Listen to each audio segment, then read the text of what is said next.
Late fall, 2003, Iraq. A civilian cargo plane has just taken off from the international airport in Baghdad. Within seconds, the crew lose control. They have no idea what's happening to their plane. They struggle to fly 100 tons of crippled wide-body jet. Their only chance, a risky landing that no one has ever been able to pull off.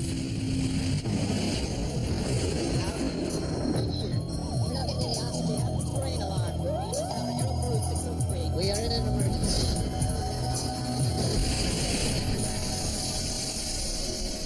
This is a true story. The reconstructions are based on eyewitness testimony and aviation expert analysis.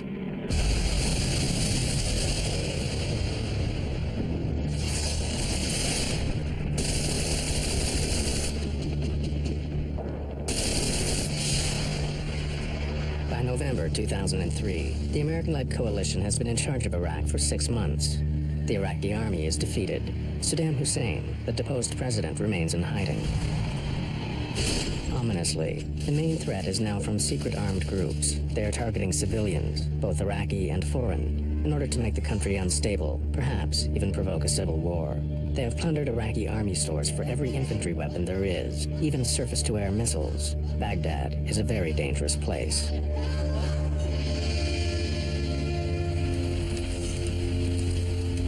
Dawn, on the outskirts of the city. Claudine Vernier-Paliez from the French weekly magazine Paris Match, with her photographer Jérôme, is going to a secret meeting with Iraqi terrorists. She's after the story that everyone wants. Who are they? What do they want? The previous day, she had met the leader in a hotel room. He called himself Abu Abdullah, but no one knew his real name.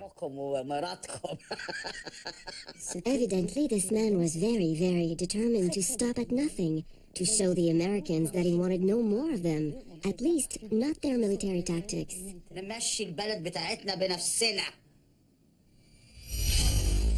Baghdad Airport, key to the U.S. presence in Iraq.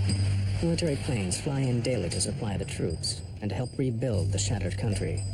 Because of the threat from Iraqi terrorists, the U.S. has established a security zone around the airport, patrolled by Apache helicopters. On the tarmac today is one of the few civilian aircraft to use the airport, an Airbus A300, belonging to the courier firm DHL. They have won the contract to carry the soldiers' mail. Baghdad Tower, Oscar Data Lima Lima, Airbus A300 cargo, apron information Sierra, requested. The Australian Air Force is providing the air traffic control in Baghdad. Oscar Delta Lima Lima, clear to start. Before start, checklist. Start to... Captain Eric Janot is Belgian, 38 years old and single. He realized his dearest ambition a year ago when he qualified to captain the Airbus A300. In 245. Valve closed, VGT 610. Flight engineer Mario Rafai lives in Scotland with his wife and children. At 54, he is the oldest and most experienced member of the crew, a veteran of many danger zones. Start one. Valve open. The 29-year-old co-pilot, Steve McKeelson, is also Belgian. He's been married for just 3 months. Cargo airlines are great places for young pilots to get the hours and experience they need to pilot commercial aircraft. 16, DHL has been flying into Baghdad for 6 months, but none of these men get danger pay. The airport is an oasis of calm in the middle of a chaotic war zone. But the men are still aware of what's going on around them. When we were crossing already the border from Kuwait to Iraq, the ambience in the cockpit already changed. You have a kind of stress, at least for me. So, what's going on here? ماذا يحدث هنا؟ عندنا النهارده عندنا مشكور لك هتشوفي. We're going to do special operations today. هتشوفي. You'll see. I'll show you. يا راجل فينك يا راجل؟ بص يا ستي. دي حبيبتنا هنا دي اسمها رسام السبعة. This is SAM 7. We have them from the old Iraqi army. We have approximately 28. We got them from 2 different Iraqi army depots. We have already fired about 25, and we only have 3 left. They are heat-seeking missiles, equipped with homing devices that detect infrared emissions from a plane's engines. This SAM 14, better than SAM 7. We don't have so many.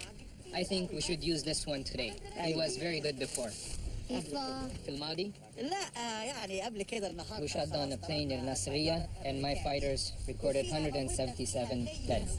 And we shot down another plane with Americans on and we killed 70 men. But no one had ever heard about this. I didn't believe a word of it. From all over Baghdad, you could have seen it. So, I thought the guy was making it up. So, what are you going to do with this one today? What do you think? We're gonna shoot down a plane?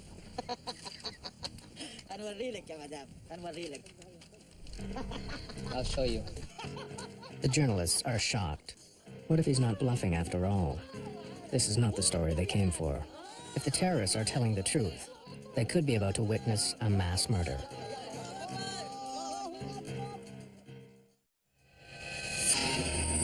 It's early in the day at Baghdad Airport. A DHL Airbus A300 is just departing, carrying thousands of letters home from American soldiers. The crew is unaware that just a few kilometers away, a terrorist group has its own plans for the aircraft. Oscar Delta Lima Lima, clear to take off. Take off. The plane is a 24-year-old airliner converted to carry cargo. Its first stop will be the Persian Gulf state of Bahrain. It's a journey they make twice a day. 100 knots. V1. Rotate.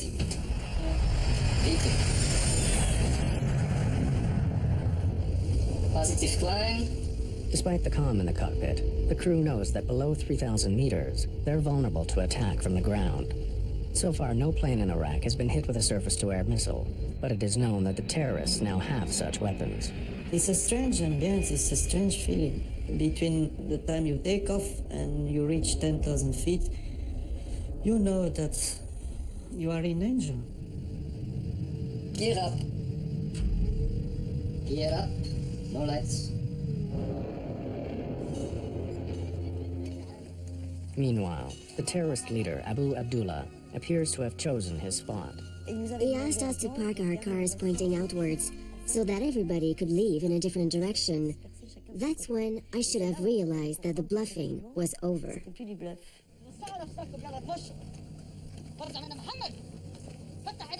The journalists are now very alarmed. They cannot leave. They are trapped.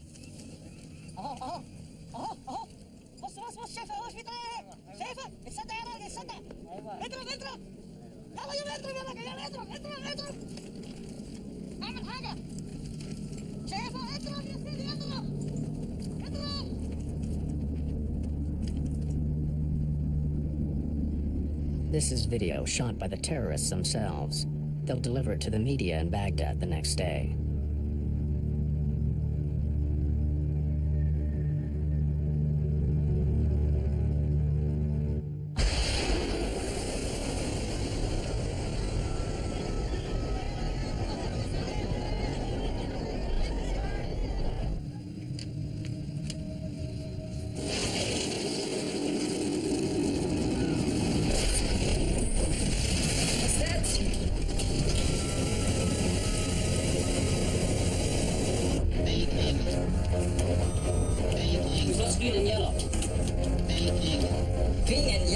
We had 3 hydraulic systems. They are identified by color, which one is the green and yellow and blue. Big jets depend on hydraulic power. Hydraulic fluid runs inside pipes throughout the aircraft. When the pilots move the control column, pistons push the fluid in the pipes to climb, descend, or turn the plane. With no hydraulics, pilots have no way to control their flight. The missile has exploded in the wing, where the pipes filled with hydraulic fluid are now draining. It's like driving a car at speed and suddenly losing the steering wheel. What do we do? What do we do? What do we do? What could I answer? What could I answer to him? It was a very, very difficult question you asked me. My initial reaction was, we have to do something, and I asked to the captain, like, what shall we do, or any ideas or something. His initial reaction was, we have to go back. A big jet can survive with one of the 3 hydraulic systems knocked out, maybe even 2. But all 3, none of the controls will work, period.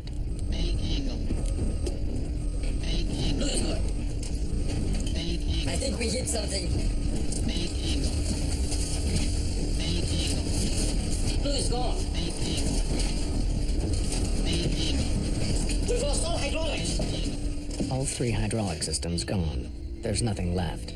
The life of the aircraft is now measured in minutes. That was the end of everything, procedures, what you've been trained all these years, and so all you needed then is to keep calm, common sense, and of course here where your experience comes, to see whatever is left there.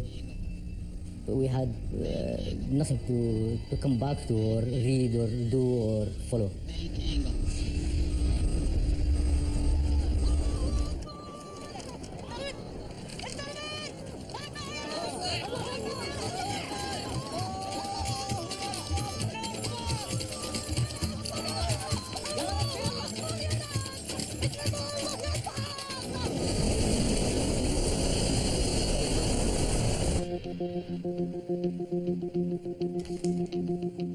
That DHL is in trouble. He's on fire and he's turning back. Scramble the fire engines, have many back on standby. The control columns have become useless. Without the crucial hydraulic system, they have no effect on the plane. When you have this kind of emergency, the three needle showing 0, and the flight engineer saying you all hydraulic gone, you are terrified as well. It was fear. We had no control of the aircraft, of course, initially. The aircraft continued to climb at that time until about 12,000 feet. The plane has started to behave strangely. It climbs to nearly 3,800 meters, and then suddenly starts to dive of its own accord. Then it climbs again. Will not fly. Back. This cycle repeats itself over and over again, like a mad roller coaster ride. The crew can't stop the plane's wild gyrations. They're still airborne, but somehow they must regain control. And now, Eric, are you proud of yourself? You look in which mess you are. You know it was dangerous to come here. And what you will do now to get out of here. I play with controls. Reduce thrust. By moving the throttles to and fro, perhaps they can flatten out the huge dives and climbs. It's all they can think of. And then I decide to take the challenge. We have to come back. There is no training to fly a plane in this condition. So from that time on, all the books and the procedures and this, they're out of the window. We have engines. We can use the thrust. All they have left are the two engines, which are undamaged. But how do you fly and land a plane with engines alone? No airliner has ever done it.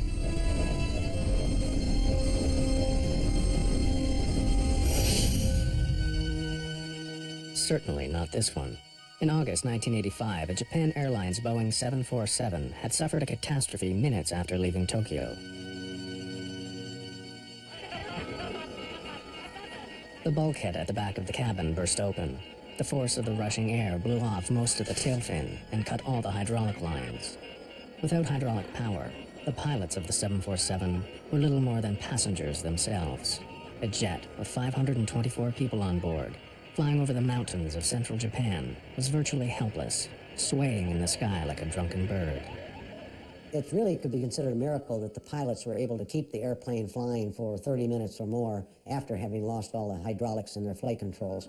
But it kept circling and eventually worked its way into the mountains, and it became impossible for them to land. There was no real alternative for them at all, except to fly as long as they could and hope for some miracle, which never occurred.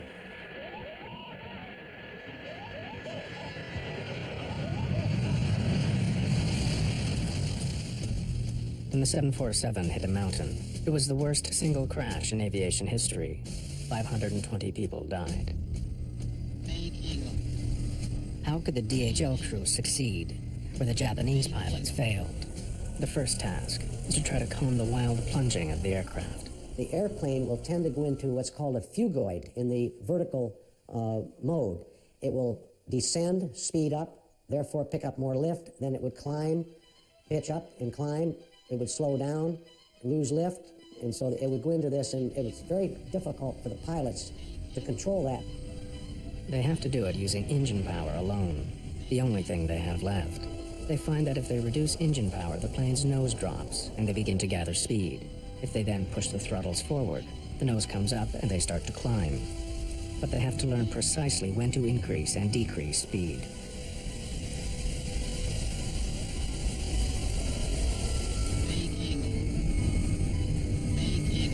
And there's another complication.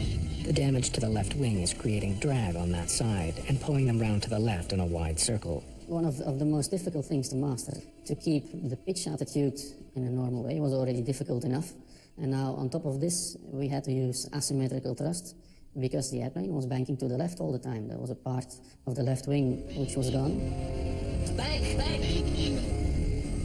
So they not only have to move the throttles back and forth to flatten out the plane's roller coaster motion, but also try to apply more power to the left engine to compensate for the damaged wing, which is causing it to lose lift. After several minutes of violent pitching up and down, the crew manages to flatten out the flight path. Even after we've learned how to fly it using the throttles, we still went through, I would say 3 to 4 times, we went through almost uncontrollable condition, couldn't control the airplane. By now the crew realize that they've been hit by a missile somewhere on the left wing. Their Airbus has become the first civilian casualty of the war. I knew we were on fire, that I knew it. So my intention was to come back and land the aircraft. And also, we were afraid, I was afraid to be shot a second time. Their fears are justified.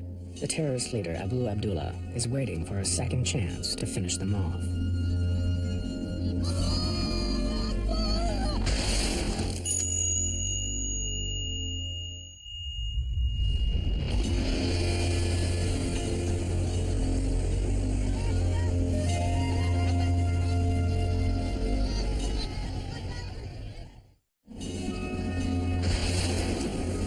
Iraqi terrorists have fired a missile at a civilian plane near Baghdad airport.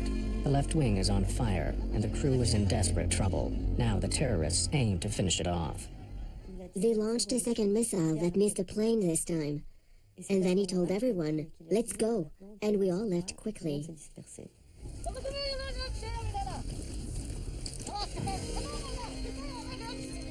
Madame Vernier-Pelliez later came under a storm of criticism for not doing more to stop the attack, or at least leave the scene. I think that any journalist in the situation we were in would have reacted exactly as we did. We have been criticized for not having said to the group leader when he told us he was going to fire on an aircraft, "No, sir, we're leaving now." On the one hand, if we had said that to him, he would have meant a bullet in the head, that's clear. And on the other hand, right up to the last minute, right up to the time when they fired a missile, I didn't think they were going to do it. I thought they were still bluffing.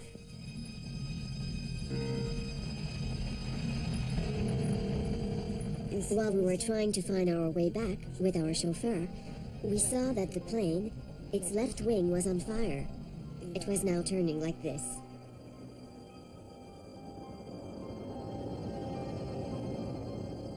It was like in a film. It was unreal. And it was only when we could see the plane on fire that we thought of the people on board. And then we were scared. I realized the plane could crash, that it would crash. And then I started to realize, why had they done this? It so happens we were there, we were filming, we were journalists, and we were French. So it seems evident that they had set us up. By the time we realized this, it was too late. Everything had gone too fast.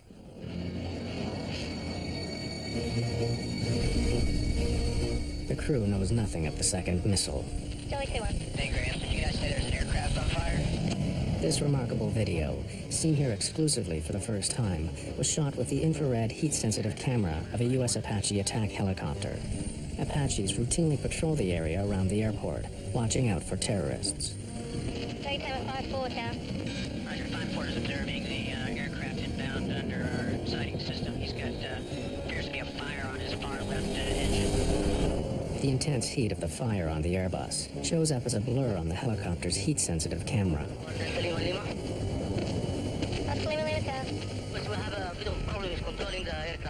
There was a helicopter flying, and he could see that the fire was not from the engine, but it was from the left wing. So it gave Mario the opportunity to ask the tower again if they could still see some flames or smoke coming from the airplane. Could you confirm if there's smoke coming from the aircraft or fire or anything like that? Star Dragon Skipper 5-4. You can still see smoke and flame coming from the left tip. Of the left wing. Okay, left wing tip, fire and smoke, huh? That's about it. Thank you. We were on a heading towards the airport. We could see the airport. Lower the gear. Can I take control? No, I have control. I have control. Lower the gear. With no hydraulic power, Mario has to crank open the landing gear doors and let the wheels drop down by gravity alone. The captain said, in fact, we have to land, and he called for the gear down, which is quite a normal thing to go and land.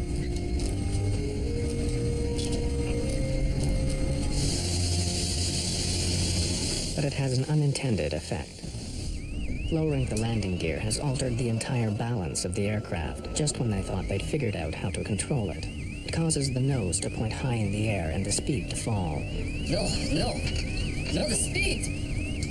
It could easily stall and then crash. I didn't expect that at all, and I saw the aircraft are taking a pitch up, and then the speed decreasing, and I was retarding the throttle and saying, no. The nose has gone up. Their speed is falling, and they are about to stall. They have no choice but to pull back the throttles to bring the nose back down again. They're nearly at stall speed. That would have been the end of it. We would have fallen out of the sky. Yeah, visual on this guy? No, I'm looking right into, he's way out there. And that's gut-wrenching, man. They're up there doing everything they can.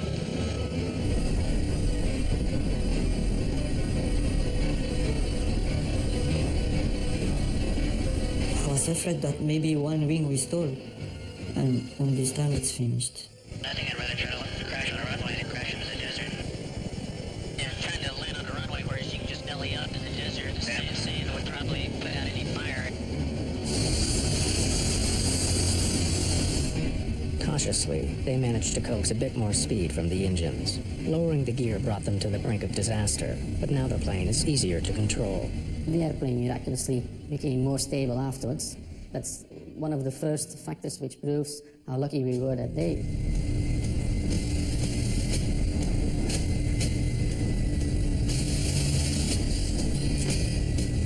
Let's land. Oscar Delta Lima Lima, Baghdad Tower. Can you make approach now? Runway is clear for landing. The Apache helicopter has been joined by others who are powerless to do anything but provide information to the stricken DHL plane. It looks like you might be too high again. I'm still looking up at the flare. Come on, buddies. You could hear other aeroplanes talking at the same time. Oh, crap. And that on its own was a bit difficult. Oscar Delta Lima Lima. Could you please clear 33 left for us as well? Because I think we can have flight controls as well. Oscar Delta Lima Lima, runway 33 left is available as well if you need to land there. Okay, keep both runways open for us. No more talking, bye. The crippled DHL plane has almost made it back to the airport, but the co-pilot is about to make a discovery that will force the plane into one last desperate maneuver. We must land. We are too close. We need a long final. A rocket has hit a cargo plane on the way out of Baghdad. The jet's hydraulic systems are gone. The crew struggles to bring the plane back to the airport. You know tank 1 alpha is empty? Fuel has been steadily streaming out of the tanks in the left wing. Now one of them is empty. Back. Yes, got it. Pretty strong. Left wing coming up. Against all the odds, they've made it back to the airport. An incredible feat of flying. They begin making preparations to land. Which runway? We use 33 right, I think. Lima. Oscar Lima Lima, go ahead. Could you please declare full emergency? Yes, we need the fire brigade because our landing gear might collapse as well. Oscar Lima Lima, all available assistance is available on the field. Everyone is on full alert. Okay, thank you very much, and no more calls. That guy's got his goodies dressed. Rightfully so. At that time, I realized that we were a little bit too high to come in and land in the situation we were. That's what I thought as well. We're too high and too near. We must land. We are too close. We need a long final. I mean, Steve brought a very important point here, and I think it was really a saver. Steve is giving his captain the news he doesn't want to hear. He can't land. They are too high and too close. If they attempt a steep descent, they'll bury it in the runway. Eric Chennault will have to turn around, fly away from the airport for 37 kilometers, turn again, and come back on a long final approach, slowly descending. And then I realized they were right. We have to go long final. But for the last 13 minutes, the wing has been on fire. Do they have enough time? 20 miles final. Okay. He looks like he's still pretty high. You got that sight him? He's still got a long way to go. Yeah. But looks like he's starting like an extremely extended final. Yeah. And I don't think I can make it in. If, for argument's sake, we stayed another 15 minutes in the air with that fire still burning, and maybe that tip of the wing would have broken off, and again, the results would have been disastrous. Two main structural spars give the wing its strength. The missile has made a 5-meter-long crack in the rear spar. Too much stress, and it will snap like a twig. There's another danger. Fuel is streaming out of the punctured tanks on the left wing. If they run dry, the engine will stop, and the plane will drop from the sky. We were controlling the bank and the pitch of the aeroplane using the two engines. So if we had lost one engine, then we couldn't do anything with the other engine. So the end result would have been disaster. Despite the fire, the crew's confidence is growing. Now they have some control over the plane, but the prospects for a safe landing are not good. This is the closest any commercial jet has got to a safe landing with no hydraulics. In 1989, in the United States, the crew of this United Airlines DC-10 lost all their controls after an engine blew up and turbine blades shredded the hydraulic pipes. The pilots managed to regain some control, moving the throttles backwards and forwards like the DHL crew. There were 296 people on board. But at the last minute, as they approached the small provincial airport of Sioux City in Iowa, disaster.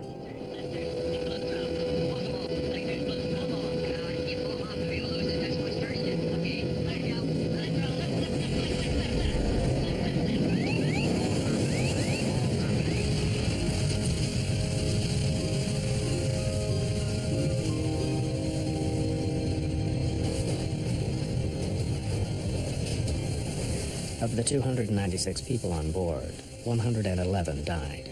So within 4 years, 2 major airliners had crashed because a loss of hydraulics had crippled the planes, killing 631 people. In its investigation report on the Sioux City disaster, the U.S. National Transportation Safety Board asked for urgent research to find ways of controlling big jets that had lost their hydraulics. But over Baghdad, 14 years later, the DHL crew have only their wits to help them as they try to land. The crew is now 28 kilometers away from the airport, getting close to where they will turn in order to make their long final approach to the runway. 15.2.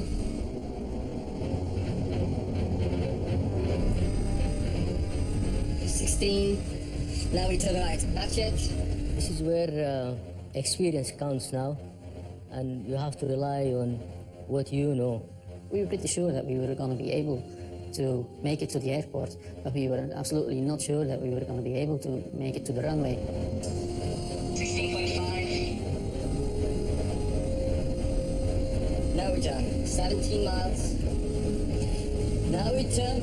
The only way they can turn is by applying more power on the left engine to make them go right, and vice versa.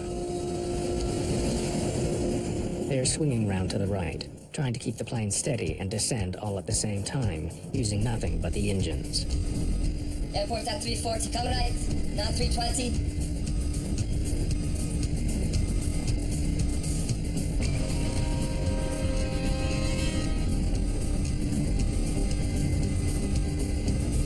Speed. Turn nice and stable, keep speed up. Yes, yes. 4,000 1,000 feet. 500 feet. 2,200 feet. 10 on the head. Against all their instincts, they will have to keep the speed up on landing, or the nose will drop and they'll crash. They should be landing at around 300 kilometers per hour, but they are coming in 100 kilometers per hour faster. No one knows if the landing gear will take the strain.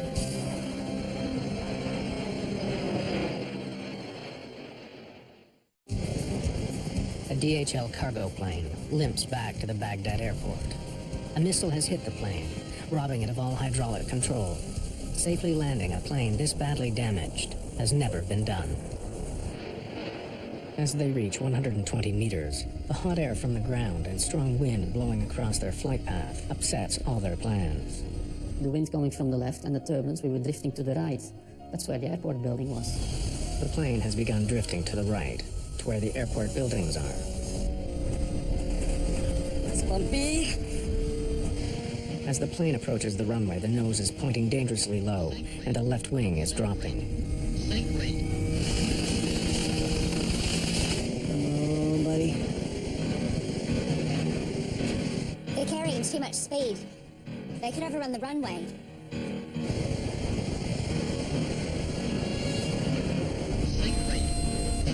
Keep the speed up. We are going left. Yes, I increase.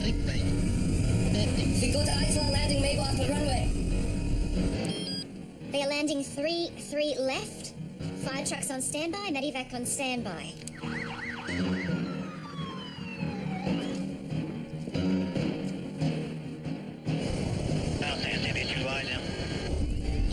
Steady.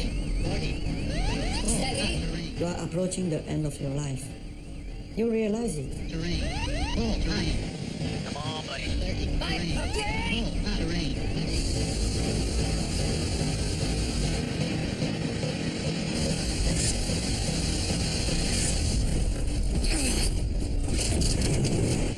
Oh.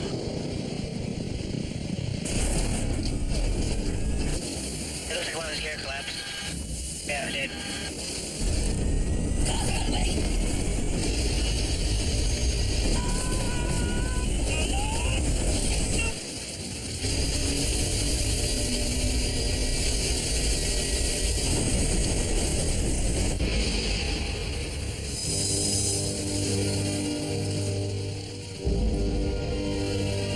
He was in the dirt. Dirt, or did he just come off the runway? That's what's left of him.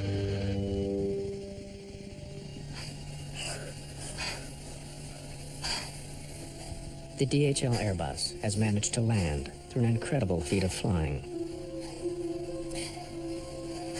But their troubles are not over. Nice landing, wow.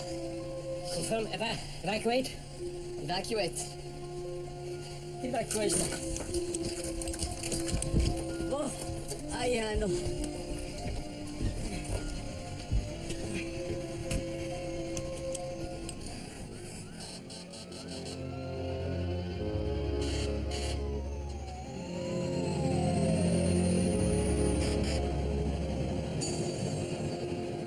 A final irony. After getting safely to the ground against all the odds, one more unforeseen danger. Straight blow. Hey guys, don't move! That area has unexploded ordnance. Do not move! What's that? He's saying there might be bombs here. I don't believe this. We're coming to get you. The area is still littered with unexploded bombs and shells left over from the battle to capture the airport from Saddam Hussein's men. Now when we get to you, we're gonna back up and you gotta follow in our tracks. Now we're gonna get you out of here. But you gotta walk right in my wheel tracks, okay?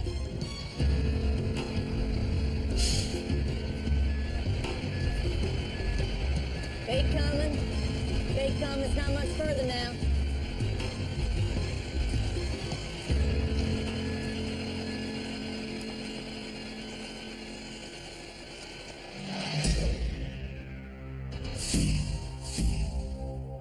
Now, for the first time, the crew can see the damage for themselves. The DHL crew accomplished what no one ever had before. They safely landed an airliner without hydraulics. They never practiced for this. They made up their technique as they went. They didn't know that technology had already been invented to save any pilot in this desperate situation.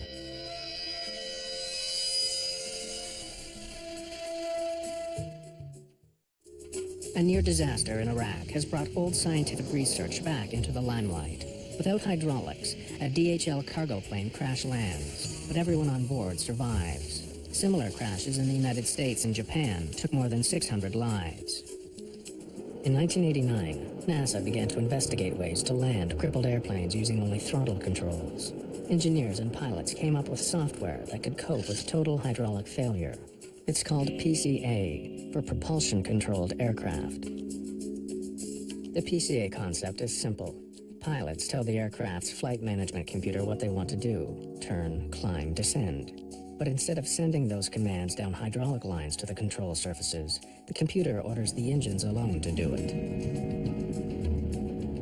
To test this software, this MD-11 aircraft is landing with no hydraulics and using engine thrust alone. The pilot is not moving the throttles. The PCA software is doing it all for him. Though none of the plane's normal controls were used, the MD-11's landing was not only survivable, but also very similar to a normal landing. I believe that the DHL incident has revived interest in propulsion-controlled aircraft system as an augment to perhaps the systems that we have in today's aircraft that would certainly mitigate the damage that could have been done to this aircraft, and certainly it could mitigate the damage done to an aircraft carrying 500 to 600 people. One of the enthusiasts for the PCA system is Captain Denny Fitch, one of the pilots who survived the Sioux City DC-10 crash. This is just absolutely an amazing piece of equipment, what they have done and what they have achieved, and the success ratio that we have, the survivability that we now have with modern aircraft completely controlled in hydraulics. To have this occur again and have this aboard the aircraft is a very warm feeling as a pilot. Blue is gone. We've lost all hydraulics. America's Federal Aviation Administration conducted research into PCA, but soon abandoned it. It says the risk of losing all hydraulics is too low to make systems like PCA worthwhile. The FAA's conclusion after their studies was that these events are so rare as to not require the mandate of an additional system. And of course, they did not consider the event of, or the possibility of a surface-to-air weapons attack on the aircraft. The DHL is the first plane in Iraq to be hit by a surface-to-air missile. But in recent years, the threat of terrorist-controlled shoulder-launched anti-aircraft missiles has been growing. There had been roughly 30-odd incidents of commercial aircraft being attacked by manned portable surface-to-air missiles, leading up to the DHL one. What makes the risk of missile attack in Iraq so serious is that for months, nobody was guarding the abandoned depots of the Iraqi army, leaving terrorists free to help themselves to millions of dollars worth of arms. I believe there are weapon caches everywhere in Iraq. In my opinion, they also have many missiles. There is widespread fear these terror weapons could soon be targeting passenger airliners all over the world. The U.S. government's Department of Homeland Security is spending over $100 million on research to adapt military counter-missile technology for civilian airliners. It is inevitable today that commercial aircraft will have to be fitted at some time with laser and infrared jamming systems. The infrared jammer will confuse the seeker for the missile, whereas the laser jammer will direct a pulse into the seeker and burn out the seeker of the missile. Singapore Airlines, Qantas Airlines, they're all looking to install something into their aircraft. If you look at things like the Queen's flight in the UK, the President's aircraft in the USA, and the King of Jordan's fleet, they're all fitted. Terrorism is with us today and will always be with us for the rest of our lives. It's impossible to defeat terrorism, but what is possible is to control terrorism at a commercially acceptable level. If we don't do that, then there's no future for us.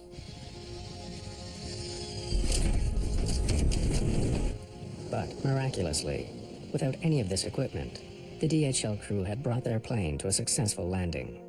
It is the only confirmed occasion in history when a missile has exploded on a large civilian airliner that has then landed without crashing.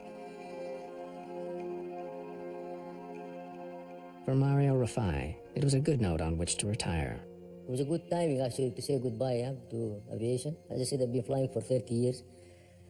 And clean record, even to the last minute. We were lucky, but also we worked. We fight to survive. I learned some things about life, maybe, but I don't think it makes me a better pilot. The three DHL crew have received some of the highest awards that the civilian aviation community has to offer in recognition of an unprecedented achievement. Teamwork was absolutely the key factor of bringing the airplane back to the ground with all three people alive.